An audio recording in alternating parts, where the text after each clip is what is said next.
Bismillahirrahmanirrahim. Assalamualaikum warahmatullahi wabarakatuh. Salam sejahtera untuk kita semua, penduduk bumi dan langit dimanapun Anda berada. Masih dengan saya di sini, Bang Jako di channel Jalan Kodin. Channel yang mengurai konten-konten yang berhubungan dengan agama dan spiritualitas. Tentunya dengan nalar ilmiah tinggi. Akhir-akhir ini lagi viral ya tentang pemboikotan Trans 7 ya, stasiun TV Trans 7 sehubungan karena menayangkan sebuah acara ya, di mana di acara itu menarasikan sesuatu yang dianggap melecehkan pondok pesantren. Saya nggak mau terlibat dalam fenomena itu ya, saya tidak mau mencampuri konflik yang berkembang dalam peristiwa itu ya. Ya, mungkin ada beberapa hal yang akan saya urai yang mungkin ada hubungannya ya, tapi bukan bermaksud untuk mencampuri atau ikut terlibat dalam pusaran perdebatan di kasus itu ya. Saya melihat bahwa sebenarnya fenomena itu adalah sebuah tanda ya, itu adalah peristiwa, dan peristiwa itu sejatinya adalah sebuah tanda di zaman ini. Kalau kita melihat fenomena atau peristiwa yang terkait dengan pondok pesantren akhir-akhir ini, itu kan kita melihat banyak terjadi koreksi ya, mulai dari beberapa kasus yang menimpa pondok pesantren terkait dengan pelecehan seksual. Kemudian itu banyak sekali tuh ya. Kemudian ada juga terjadinya runtuhnya bangunan di salah satu pondok pesantren di Sidoarjo ya. Dan terakhir untuk kasus Trans 7 ini, itu objek yang dijadikan narasi di situ itu kan Pondok Lirboyo. Ini yang menarik karena dua kejadian terakhir ini itu adalah dua pondok pesantren yang boleh dikata merupakan sepuh ya, merupakan pondok pesantren yang sama-sama tua gitu ya. Kalau yang pertama yang di Buduran itu di Sidoarjo, pondok Ponpes Kozini ya, itu sekitar 1920 ya. Nah sementara kalau yang di Lirboyo ini itu sekitar 1910 ya Mas. Jadi semua rata-rata udah sangat tua. Dan ini menariknya bahwa kedua pondok ini tuh banyak melahirkan tokoh-tokoh yang mempengaruhi perkembangan agama Islam hari ini. Ya, bahkan ya salah satu ya pendiri NU sendiri ya, dia kan Asy'ari itu kan mondoknya di Lirboyo. Dia pernah bermondok di situ ya. Kemudian juga dia pernah berguru juga di mana? Di pondok di Al-Khazini itu. Dan kedua pondok ini tuh sanadnya sama-sama tersambung kalau tidak salah ke Kyai Khalil Bangkalan ya, Kyai Khalil. Itu sanadnya ada yang sampai ke situ, sama-sama tersambung ke situ. Khalil Bangkalan. Ya, kita tahu bahwa Kyai Khalil Bangkalan ini adalah sepuhnya ulama di Indonesia ya. Dari dialah kemudian turun berbagai banyak ulama-ulama yang dihormati di Indonesia. Dan Kyai Khalil sendiri dia mengambil sarannya kan langsung di Mekah juga ya, dan juga mengambil bayat torekah di Jabal Kubais. Nah Ya, entah ada apa ya, kenapa kemudian tiba-tiba ada terjadi peristiwa itu di dua pondok itu. Ya mungkin di satu sisi kita melihat itu adalah sebuah, apakah itu adalah sebuah koreksi ya terhadap pondok pesantren, untuk kemudian mengambil hikmah dan pelajaran dari situ untuk uh, apa namanya, menjadi lebih baik lagi. Tapi di luar dari itu ya, uh, terkait narasi-narasi yang disampaikan di Trans 7, saya ingin mencoba mengurai satu hal di situ ya, terkait dengan adab dalam tradisi santri. Ya, jadi uh, saya cuma mengambil itu sebagai objek uraian materi kita malam ini terkait dengan adab berguru. Adab berguru itu ya, apa ya istilahnya? Posisinya kita harus, karena guru adalah sumber dari ilmu yang akan kita cari, yang mau kita dapatkan, maka tentu logikanya dia harus selalu diposisikan berada di atas gitu. Ya, ya misalnya kan seperti ini nih ya. Ini adalah guru kita di sini. Jadi selalunya apa namanya, supaya air yang ada di sini bisa mengalir, ya ini harus berada di posisi lebih tinggi gitu kan. Tapi kalau ini posisinya sama atau bahkan melebihi, kan ini air nggak mungkin mengalir ke sini. Sebenarnya itu adalah filosofinya seperti itu. Ya, kita nggak usah membahas terkait dengan ngesot-ngesot kah, atau jalan jongkok kah, atau apa gitu. Nggak ke sana. Kita langsung masuk kepada prinsipnya bahwa dalam adab berguru itu yang paling pertama dan paling prioritas adalah bahwa kita harus menempatkan guru kita posisinya lebih tinggi dari kita. Untuk menerjemahkan bagaimana kita bisa lebih rendah dari posisi guru itu fleksibel ya. Dan itu tentu terkait dengan situasi dan kondisi di masing-masing tempat ya. Ya mungkin ya apa namanya, di satu tempat tentu berbeda prakteknya mereka untuk memposisikan diri mereka serendah-rendahnya di hadapan guru. Itu di tempat lain juga mungkin berbeda gitu ya. Itu prinsip yang pertama. Kemudian prinsip yang kedua adalah bagaimana menyenangkan guru ya. Bagaimana memuliakan guru, bagaimana menyenangkan guru. Sehingga kemudian ketika dua hal itu kita lakukan, maka kita akan uh, dengan mudah akan menerima pelajaran itu. Nah, sama dengan meninggikan atau memuliakan guru, menyenangkan guru pun itu tentu prakteknya berbeda-beda kan di setiap tempat gitu. Ya, itu terkait dengan tradisi ya, terkait dengan situasi dan kondisi di masing-masing tempat. Praktek menyenangkan guru itu seperti apa? Ya kan? Nah, jadi sebenarnya prinsipnya seperti itu sih sebenarnya. Dua hal itu. Nah, dua hal ini uh, termasuk persoalan ketaatan ya, ketaatan kepada guru, yaitu kalau itu kan mutlak gitu, yaitu mutlak. Jadi meninggikan dan memuliakan posisi guru, kemudian menyenangkan guru, dan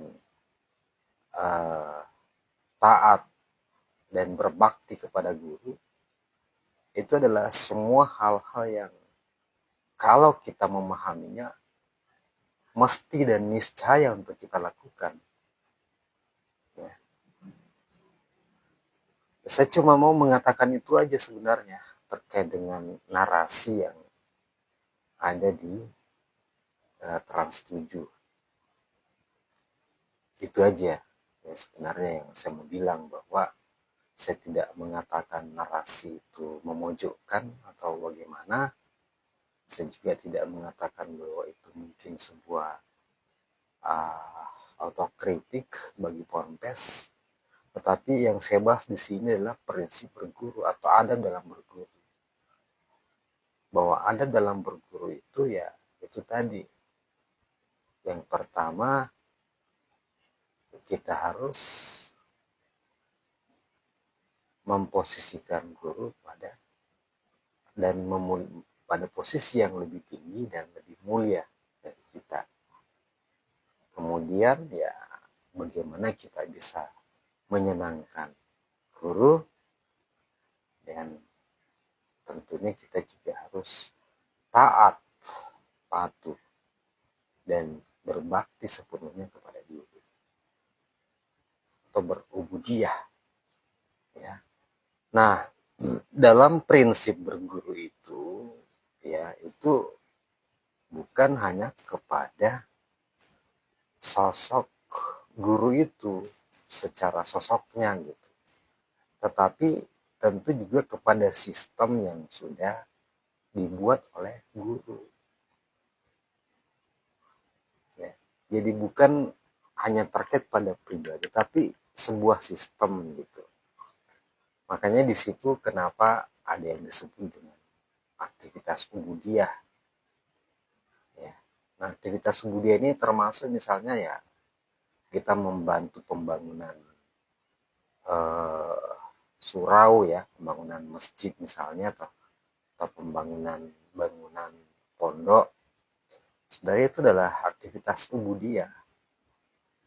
Nah, itu terkait dengan sistem tadi, sistem yang dibuat oleh guru itu dalam rangka memudahkan pembelajaran misalnya gitu. Ya. Jadi ya ini yang harus kita pahami. Kalau kita tidak memahami ini, ya sia-sia kita berguru. Karena yang namanya berguru itu, ya, apalagi kalau dalam hal yang sifatnya agama dan spiritualitas, ilmu kerohanian, itu tidak ada kaitannya dengan penerimaan secara pengetahuan, secara akal gitu. Ya, misalnya kita bisa menghafal pelajaran-pelajaran itu, kita bisa memahaminya gitu. Tetapi ya kalau ilmu agama dan spiritualitas ya itu bukan di situ, tapi dia lebih ke rohani. Nah, makanya yang namanya berkah misalnya ya, nah, itu kan adalah sesuatu yang tidak nampak gitu. Dia sesuatu yang tidak bisa dikuantifikasi dalam persepsi rayu kita, karena dia berada pada wilayah rohani. Nah, makanya kan mungkin kita pernah mendengar bagaimana kisah dari Hasyim Asy'ari ketika dia berguru. Ya, yang dia lakukan bukan ngaji berhadap-hadapan dengan guru, mendengarkan uraiannya apa, kemudian menulis, mencatat, bukan. Tapi yang dia lakukan cuman apa? Ya cuma cuma di kandang kuda aja, merawat kuda-kuda gurunya gitu. Itu aja yang dilakukan karena perintahnya di situ gitu. Tapi setelah itu kok semua pengetahuan itu tiba-tiba dia bisa tahu semua, dan dia bisa membuat kita, mengarang kita. Nah, jadi prinsipnya itu sebenarnya. Ya.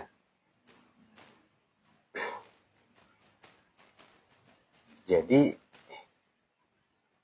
mencari ilmu itu sebenarnya ya perintah-perintah di Al-Quran untuk mencari ilmu, ya, bahwa mencari ilmu itu adalah kewajiban bagi kaum muslimin, baik perempuan dan laki-laki. Carilah ilmu sejak dari buayan sampai ke liang lahat dan seterusnya. Sebenarnya ya, itu lebih kepada ilmu rohani. Dan untuk belajar ilmu rohani, menuntut ilmu rohani ya seperti itu tadi adab-adabnya itu.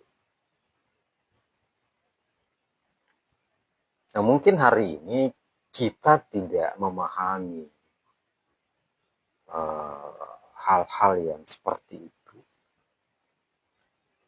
karena ya mungkin kita sudah tidak masuk pada wilayah rohani kita. Kita hanya melihatnya pada sebatas jasmani.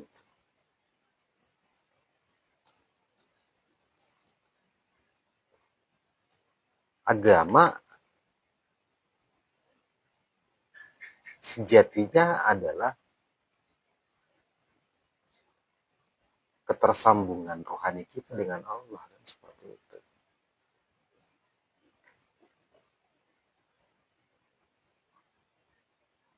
Nah, misalnya pondok pesantren ya, pondok pesantren itu adalah kita asosiasikan sebagai sebuah lembaga pendidikan yang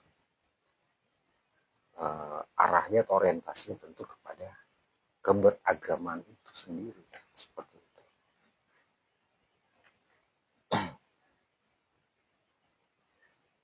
Nah, yang saya soroti kalau terkait di pesantren itu sebagai sebuah lembaga kan, mestinya hal yang paling prioritas untuk dipelajari di situ adalah bagaimana mengenal, cara mengenalkan Allah. Itu yang paling penting sebenarnya. Tentu walaupun mungkin ada sistemnya ya, ada tingkatan-tingkatannya. Tetapi ya, walaupun dia mungkin dikatakan sebagai lembaga pendidikan yang berorientasi kepada agama, tetapi ya mungkin belum sampai kepada inti itu tadi. Bahwa semestinya ya fokusnya adalah ke situ dulu. Bagaimana mereka belajar mengenalkan Allah. Padahal sebenarnya ya kalau kita telusuri ya guru-guru mereka itu di awal adalah semua penganut jalan mengenal Allah.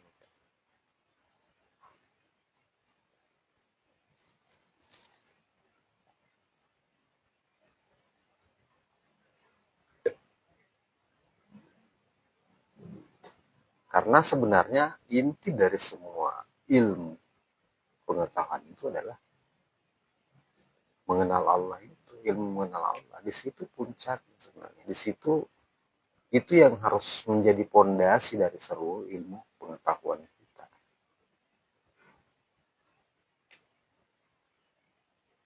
Coba ayat pertama di Quran yang turun apa? Iqra bismi rabbik.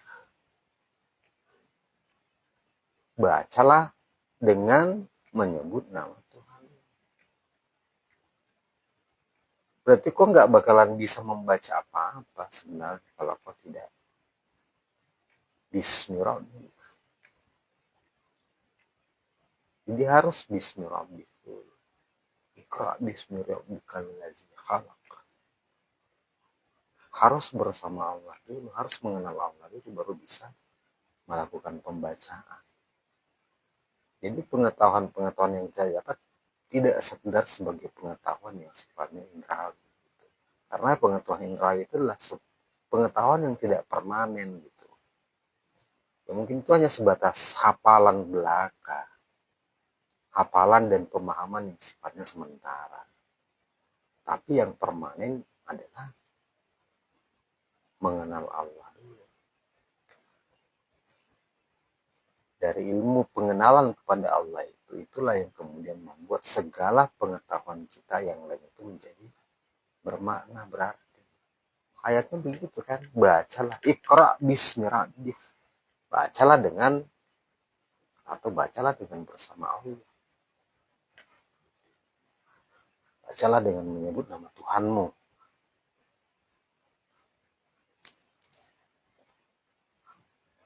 Berarti harus bersama Tuhan dulu baru.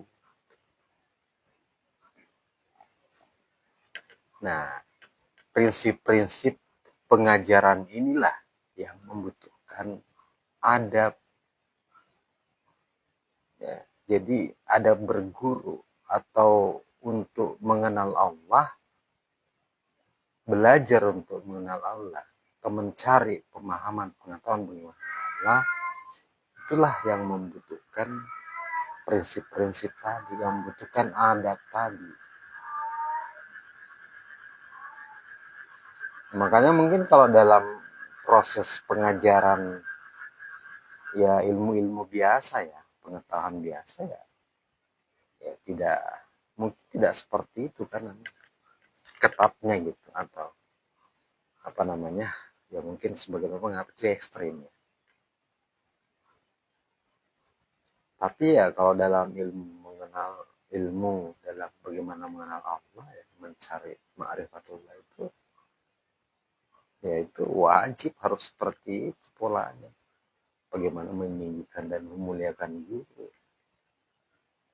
bagaimana membuat guru merasa senang, membahagiakan guru, kemudian mentaati guru, mengabdi dan berbakti gitu. Sebenarnya dari sinilah kemudian yang kemudian berkembang menjadi tradisi-tradisi di pesantren itu, tradisi nyantri itu.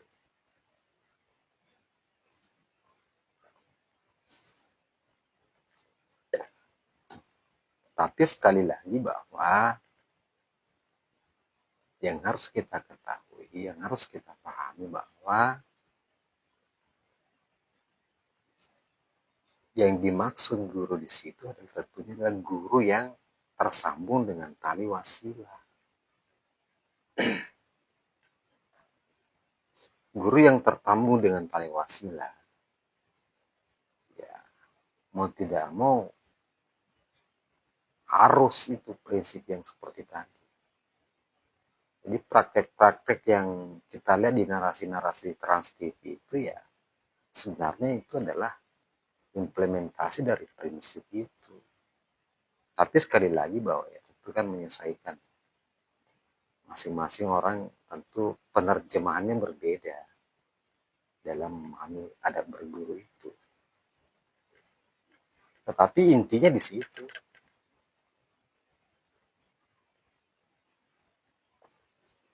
Nah inilah di awal-awal sebenarnya kan para guru-guru atau para masai-masai yang mendirikan pondok pesantren itu kan tujuannya adalah dalam rangka menyebarkan nur kalimatullah gitu. Makanya kemudian dipakailah prinsip itu. Tapi kemudian ya turun-menurun itu mungkin banyak yang tidak memahaminya gitu. Dan kemudian apalagi orang luar yang melihatnya yang tidak memahami sama sekali, tentu ya sah-sah saja mereka membuat naris seperti itu. Cuma ya yang saya mau sampaikan bahwa sebenarnya kronologinya seperti itu. Jadi ya kita harus memahami kronologi ya. Kenapa bisa seperti itu? Jadi ilmu ma'rifat, ilmu mengenal Allah itu adalah itu yang itulah ilmu pokok sebenarnya. Itulah ilmu primer yang harus diajarkan di awal. Iqra bismi rabbik. Ilmu ini juga lah yang pertama kali diajarkan oleh baginda Nabi. Semuanya, semua nabi-nabi yang diajarkan adalah ini. Ilmu mengenal Allah. Jadi makanya disitulah ada yang disebut dengan prinsip berguru. Nah, prinsip berguru inilah yang kemudian menjadi tradisi dari santri-santri, dari pondok pesantren.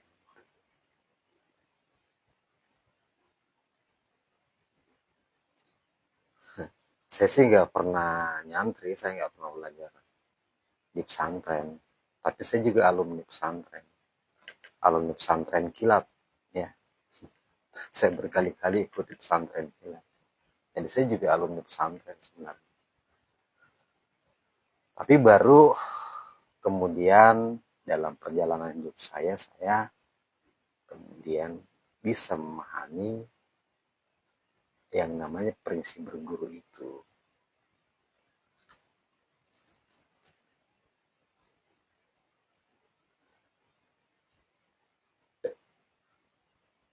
Berguru kepada guru rohani.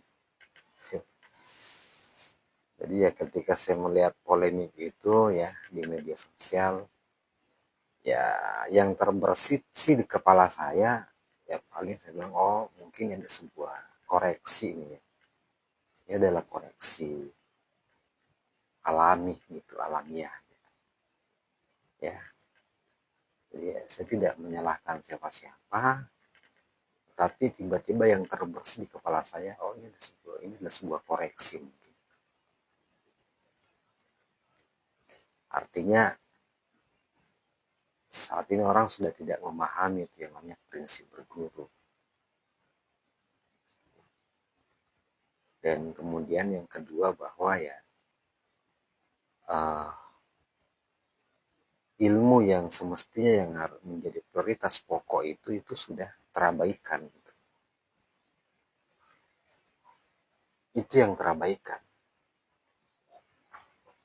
Ilmu tentang bagaimana mengenal Tuhan sehingga kita bisa tersambung pada Tuhan.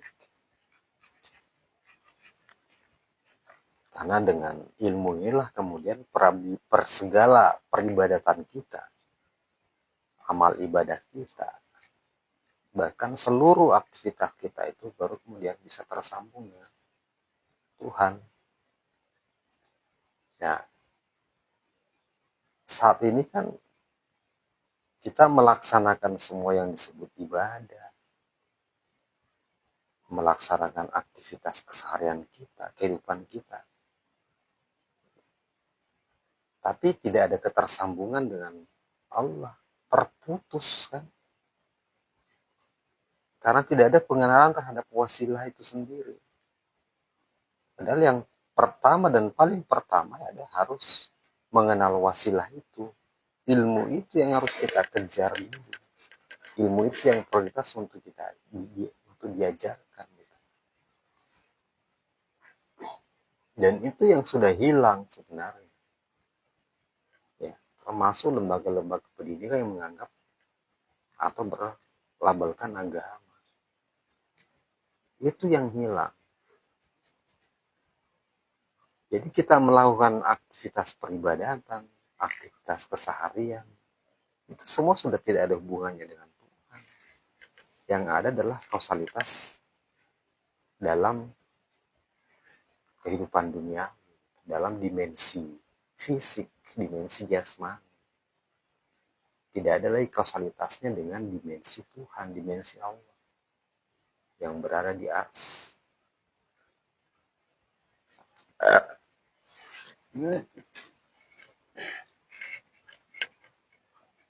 Itulah yang terjadi hari ini, saat ini. Dan itu yang harus kita prioritaskan untuk mencari. Ya, jadi hal-hal yang remeh-temeh ya, yang kasus-kasus itu tadi, perdebatan itu adalah hanya bagian kecil sebenarnya. Kalau mau dianggap bahwa itu adalah sebuah koreksi, karena mungkin kita mengabaikan hal yang perjelas ini, bisa saja.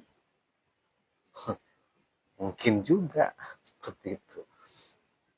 Jadi tidak perlu ada kemarahan yang berlebihan ya. Iya, kalau saya lihat komentar-komentar di media sosial ya, di kolom-kolom komentar ketika tayangan itu dimunculkan, ya banyaklah ya reaksi-reaksi yang menarik untuk kita baca. Ada yang mengatakan bahwa itu adalah fenomena kulub atau sesuatu yang berlebih-lebihan gitu. Ya salah juga dia mengatakan gitu, karena kalau dia tidak memahami, karena tidak memahami ya. Tapi kalau memahami justru itu tidak ada apa-apanya gitu. Orang melihatnya mungkin kulub ya, hal yang berlebihan. Tapi kalau dia masuk pada kedalaman prinsipnya tentang itu ya, dia nggak akan berani mengatakan bahwa itu berlebihan. Pada wilayah itu tidak ada kuantifikasi di situ gitu. Sama ketika orang yang jatuh cinta kan kadang orang melihatnya berlebihan. Tapi yang mengalaminya nggak ada apa-apanya, biasa-biasa aja.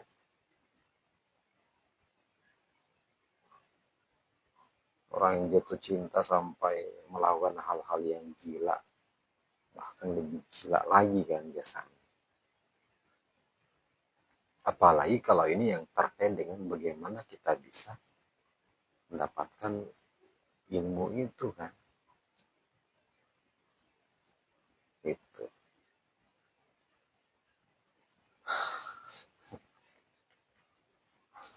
Nah, itulah artinya kembalilah masing-masing kita untuk mengoreksi diri bahwa mungkin ada hal yang sudah kita abaikan. Tali wasilah itu yang pertama dan prioritas harus kita cari. Itulah yang dimaksud di Al-Quran. Carilah itu. Itu adalah kewajiban mencari itu.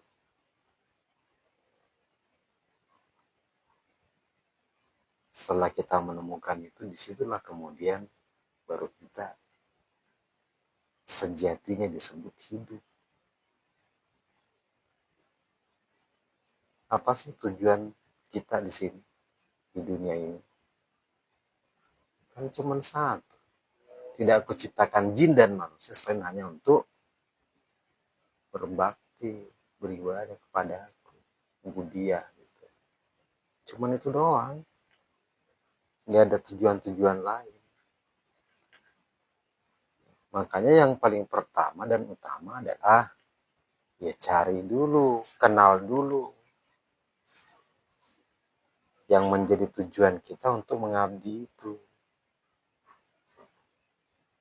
Proses pencarian itulah yang sebenarnya disebut dengan mencari ilmu.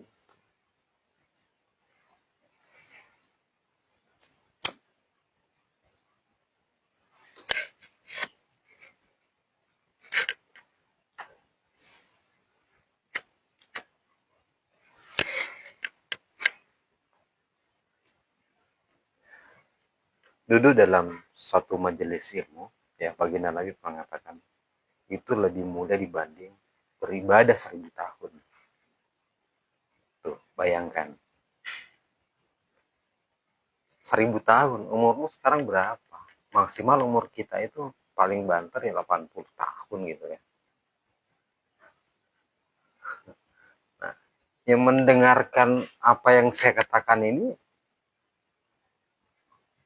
kalau kita kaitkan dengan sabda Nabi tadi, ya mungkin lebih berguna dibanding misalnya Anda sholat tahajud sampai puluhan rakaat kan. Jadi mungkin ini kemudian mengingatkan Anda, menyadarkan Anda, oh iya, saya belum mengenal Allah. Allah yang mana sih sebenarnya yang saya sembah dalam sholat saya?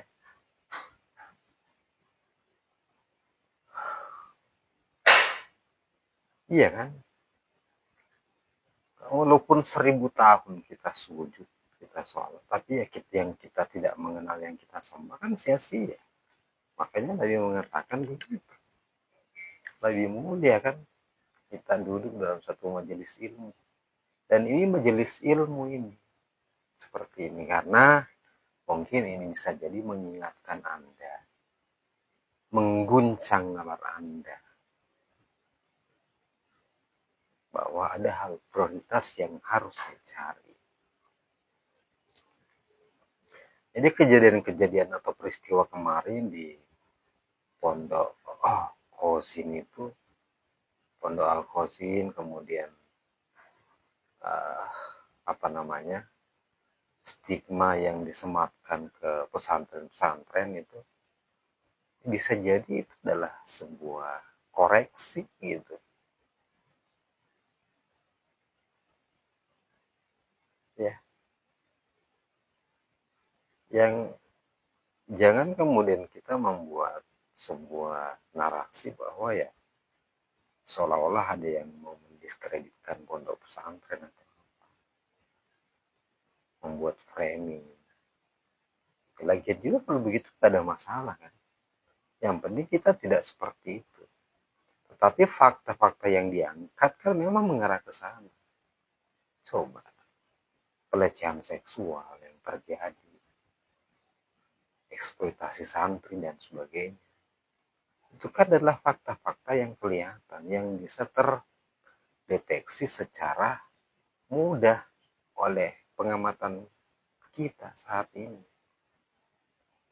Itu adalah fakta-fakta. Mending yang kita lakukan adalah mencoba untuk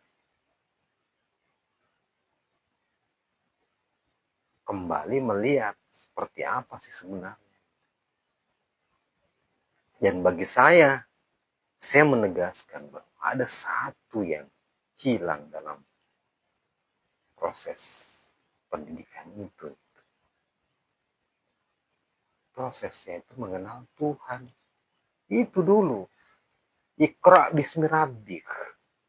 Di Quran sudah memberikan petunjuknya. Iqra bismi rabbik. Bacalah dengan menyebut Tuhanmu. Bacalah dengan bersama Tuhanmu. Artinya bahwa kita harus mengenal Tuhan dulu. Baru kemudian melakukan semua.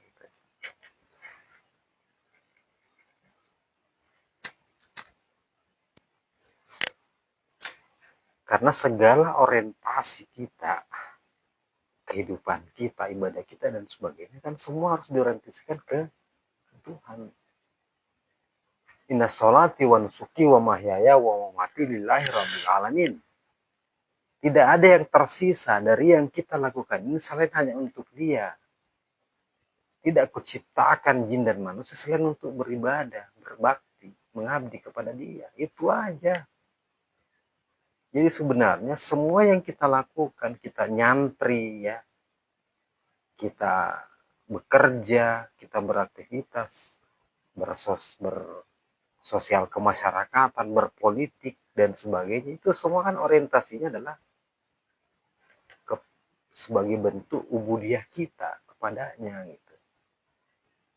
Sekarang bagaimana caranya kita berubudiyah, berbakti kalau kita tidak mengenalnya?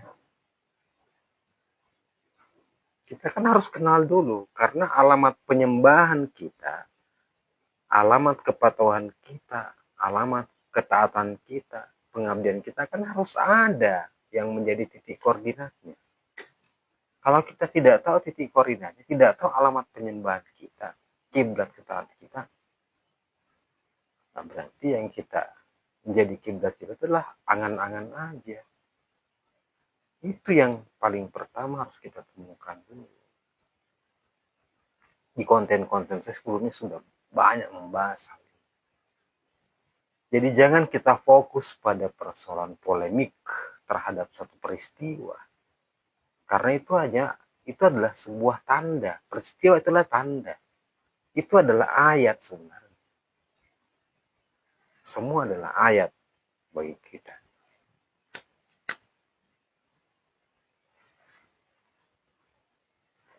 Jangan terfokus kepada peristiwanya, fenomena, tapi ada apa di balik itu. Karena peristiwa itu juga adalah sebuah alamat sebenarnya. Mungkin itu adalah sebuah alamat untuk sebuah teguran, alamat untuk kita mengoreksi diri. Bisa jadi seperti itu, karena semua adalah ayat.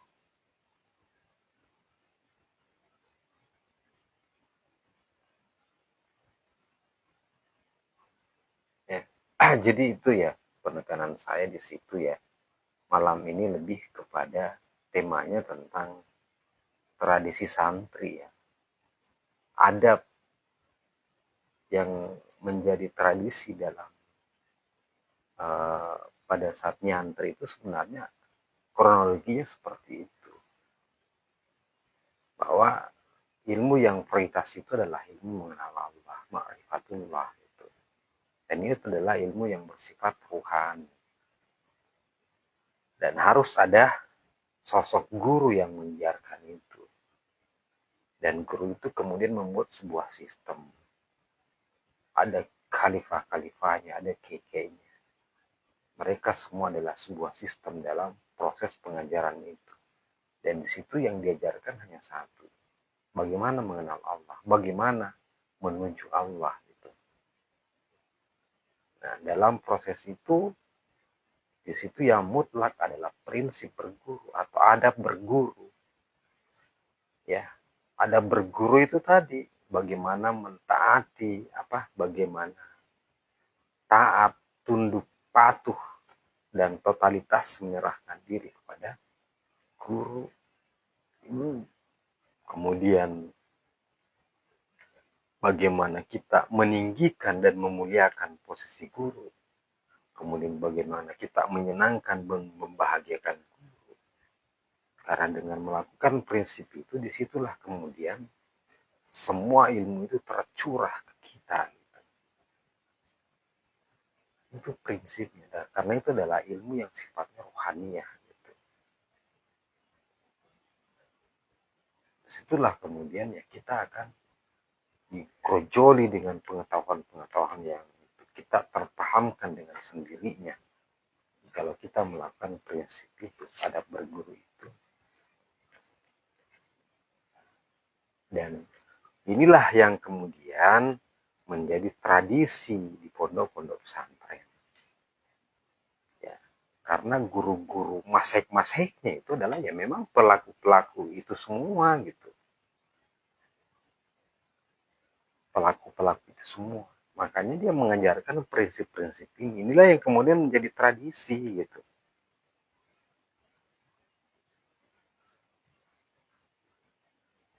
Ini yang kemudian ya orang tidak memahami di luar mungkin menganggap itu sebagai. Tapi ya ini pun juga menjadi otokritik bagi ponpes sendiri. Apakah mereka memahami kronologinya gitu. Karena kan jelas ini pun akan hilang pada hari ini kan. Semua pesantren itu kan bukan pengajaran terhadap bagaimana mengenal Allah itu, ya, ma'rifatullah itu yang hilang sudah. Padahal ya pendiri-pendirinya semua itu adalah pelaku-pelaku itu semua. Saya sebutkan saja pelaku torekat semua. Nah, mestinya ini torekat ini yang menjadi kewajiban gitu, yang harus kita jalani. Torekat inilah yang merupakan syariat dari hakikat itu. Dan hakikat adalah syariat untuk menuju kepada mengenal Allah itu.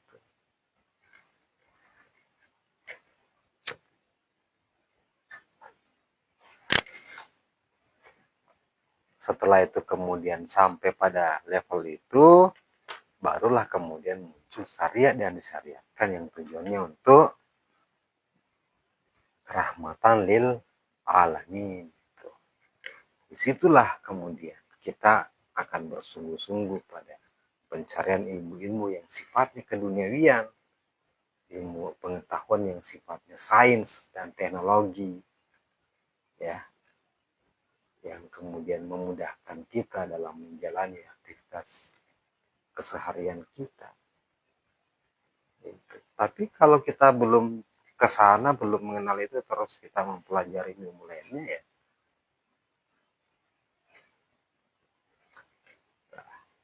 Ini yang mesti kita gaungkan ya. Ini yang mesti kita dorong terus-menerus gitu. Karena hari ini umat beragama hampir seluruhnya, saya tidak mengatakan seluruhnya ya, tapi hampir sebagian besar sudah kehilangan sambungan dengan Tuhan itu.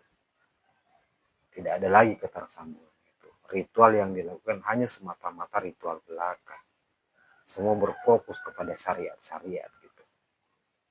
Yang ada adalah perdebatan-perdebatan tentang syariat dan sebagainya. Mereka sudah lupa akan isinya. Lupa kepada wasilah itu. Mengabaikan untuk mencari wasilah itu. Dan itulah intinya. Oke guys. Malam ini ya kita lebih banyak ngomong yang tidak jelas ya.